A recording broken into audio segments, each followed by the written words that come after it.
Well, a lot of time, a lot of these social media sites, um, social media content creator sites, whether it's uh, OnlyFans, whether it's YouTube, or even the porn sites like Pornhub, are trying to do their best to stay within the law, within situations that basically they're being accused of certain crimes. Where we've already had a video that the charges, certain charges were dropped in the Pornhub / Visa trafficking case. We're seeing that case is starting to fall apart in itself. And why is that? Why is that? Because there are a lot of questions to the accusations to that point. But meanwhile, a lot of these sites, especially like Pornhub, that are ramping up, sometimes going a little bit too far as protections. And the thing is that now I can understand with this because there are some situations out there that you might have someone there that is nefariously really, really bad actors that are putting videos on your site that shouldn't be there. And I'm not talking C-spam in itself. I'm talking about other things as well. But before we get into this video, on this article from AVN, I just want to take a moment to thank you for those out there who have subscribed to our channel. We're over 1,400 subscribers. We're growing. Thank you for those up on there. Also, be sure to, if you haven't yet, at the end of this video, drop a comment, a like, share. It's really important that you interact with our channel. We can move up in the algorithm, and hopefully we'll get to full monetization, which we've been fighting to get to. But also, just to let you know, we are also now going to be running shows on X as well. We're working on that right now. That's why we have a bit of a lull in stories this week, because we are testing some things that we're trying to get done before we go any further by uploading videos around on the social media platforms that we are on. And we're also testing live streaming on not one, not two, but 3 social media platforms right now at the moment. That's X, YouTube, and Rumble. So do continue to watch. If you haven't yet, subscribe so you'll be notified when we do these shows live, and our videos as well. So, from AVN, Pornhub to conduct criminal background checks on content partners. Aylo, the parent company of Pornhub, announced that it will start conducting criminal background checks for all content partners involved with its revenue sharing program, AVN has learned. The announcement was made in an email newsletter sent on Tuesday. The company sends quarterly newsletters. This is Tuesday last week. Quarterly newsletters to the platform's content partners. Described as a measure to boost trust and safety for creators and users, the new policy is required for both new and existing content partners when they apply to be admitted into Pornhub's content partner program, which additionally allows adult content creators to generate income from ad revenue sharing scheme. To further protect our creators and users, all applicants must now complete a criminal background check during an onboard. Reads the newsletter. Existing content partners like you will need to do this in 2026. The measure helps prevent individuals with criminal histories from joining our platforms and support a safer, more trustworthy environment. The newsletter goes on to explain, starting early next year, we'll be conducting these checks for all contact partners currently on our platform. We will contact you with instructions for completing a background check at no cost to you. These steps are essential to maintaining integrity and safety of our platform. Thank you for cooperating in keeping Pornhub safe and inclusive community. Good thing, bad thing, for Pornhub situation and probably other porn sites, it might be okay to have this. Now, the thing about I'm worried about now is like if YouTube decides to do this too. Now, I'm saying I don't have a criminal background, but the thing about it is going through a lot of this stuff, sometimes things get what they call crossed in the paperwork. And sometimes people get accused of things that they never done. Or there might be something on the record that cross-reference. They might have John Doe.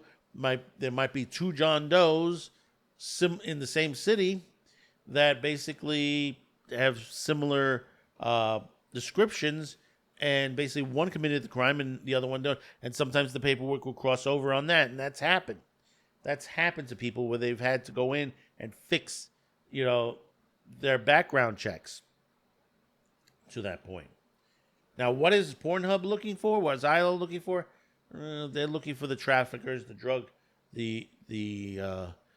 dealers, the human traffickers, to that point. And I think that's what they're trying to do, is trying to put a damper.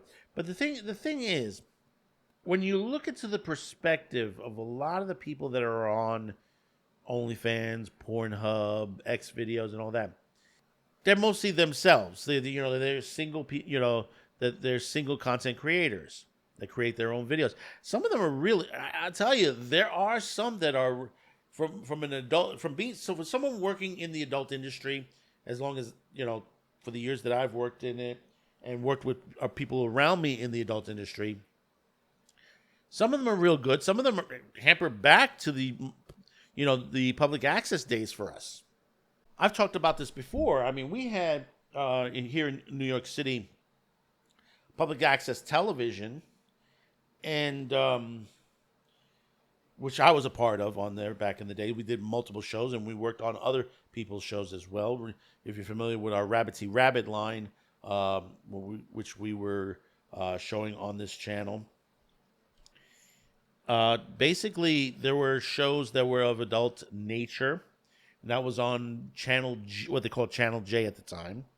And that was the lease part of it. When I'm talking about the lease access, is that basically there were commercials. They had commercials. There were shows such as Screw Magazine publisher Al Goldstein. He had a show called Midnight Blue, which was very popular back in the day. Former adult star, Hall of Famer, 54321. Former adult star herself, Robin Bird, who was in Debbie Does Dallas, Silky, and many others. She had her own show, her own talk show, which basically was her talking with dancers, strippers, porn stars, and then she had them dance around, naked on the show. And she had a secondary show, which was health, built it up health for women, where she discussed health issues. Then you had stuff like Ugly George. If you're not familiar with Ugly George, that's in a rabbit hole in itself.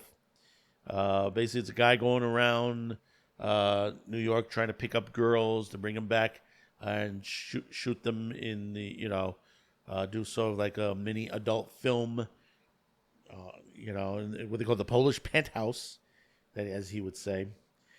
Then you had, Interludes After Midnight, which that was a long story in itself, and it turned it into criminal, basically because he did some nefarious things off to the side. But that was actually SNL made fun of it years ago, and it was I think was it Mike Myers that did it, and basically the whole show was based that it was a nude talk show. And this was out of the studio we worked in, most, with the exception of Midnight Blue and Ugly George, the other shows were out of the studio that we worked in, out of our shows. So we know that basically there were nude people here, the night before, like I said, the night before. We worked Friday and Saturday nights. Monday, Friday, and Saturday nights was our big nights. And a lot of stuff happened like in between, like Thursday. Thursday was like a big day for that as well, for the adult shows.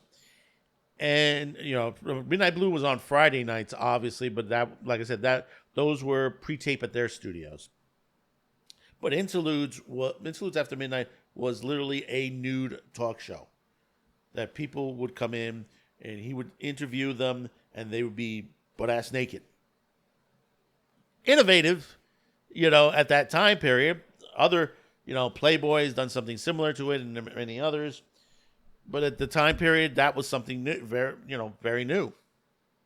And then, of course, we had the Gay Cable Network and a couple other things in between as well. But you look to the point that what's happening today, when you see like I said, OnlyFans and adult content creators, they sort of mirror what we had back then, that they were independent, that they had their situations. Sometimes, there was one or two, and like I said, with Interludes After Midnight, it was something that he did. It was not bad. Would that have shown up on a criminal record? Afterwards, yes. Before, no, because he had not committed the crime. So it's kind of hard to say you're doing a criminal background if they had not committed the crime or they have not been prosecuted to the point or arrested. It would not show up on there unless, to that point. But I think just Pornhub is trying to dot their I's, cross the T's as far as their sites, as their creators go. I mean, some might get upset and decide to go off to another site, which would happen, but it would be a mistake. I mean, Pornhub is very popular right now, as porn is moving to the next level. I mean, you have the institution of, AI is coming in on that, because, now you're seeing categories listed for just AI porn now. To that point. I mean, we had cartoon porn. So, would not be surprising AI kicks in on there. And then you have the other half of it is the horror element to the situation, where you're seeing more of a storyline with a sex point of view to the, with a sex element. Stuff like hentai, to the point. I'm trying to remember the other company on there. You also do that same company, which is part of hentai. They have one which is like Vamp, I think it's called now, which is basically just adult stories with a vampire premise. To that point, it's another, as they call it, another niche fad, or whatever you want to call it, that that both men and women get into. You gotta get, scratch that itch. And vampire tales have always been erotic, even tales of Dracula and all that. To that point, I've seen many films. What was that? It was that movie, Embrace the Vampire.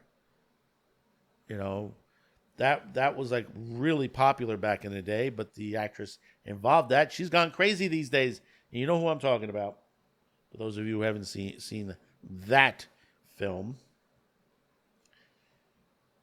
And basically, that was erotic too. I mean,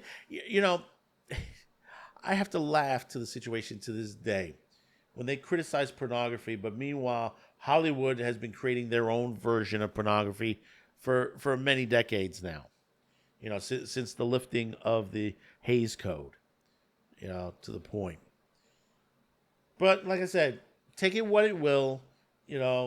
Criminal background checks, it's nice and dandy, but what's it going to accomplish? Just them saying we can do it. That's about it. So let me know in the comments below. Tell me, is it worth it for them to do it, or is it just basically they just doing it for the hell of it? Just saying that they think they can to that point, or it's just a waste of time. So let me know in the comments. Don't forget to hit that like, share, and hopefully today's the day I've earned your subscription. Now, it is Wednesday night. In about a little bit time. I would have to say, what is it, about 15 minutes from the time that this video ends. 11 p.m. Eastern. We're going to automatically switch you over to Sci-Fi Snob's channel. It's Babylon 5 retrospective. Tonight's episode, Confessions and Lamentations. It's a really, really good episode they're going to be discussing tonight. It's about a plague hitting Babylon 5. One particular race, the Markabs, are dying off left and right to that point. It's religious beliefs overtones, but it is really well done in this. JMS, J. Michael Straczynski, and Larry DiTilio has written a good story. So do check it out on the conversation that they're going to be talking about tonight. So don't worry, we're going to flip you over there at the end of this video. Once this video ends, you'll be automatically redirected over to the channel. So until next time, thank you for tuning in. We'll see you on the next video. Bye-bye now.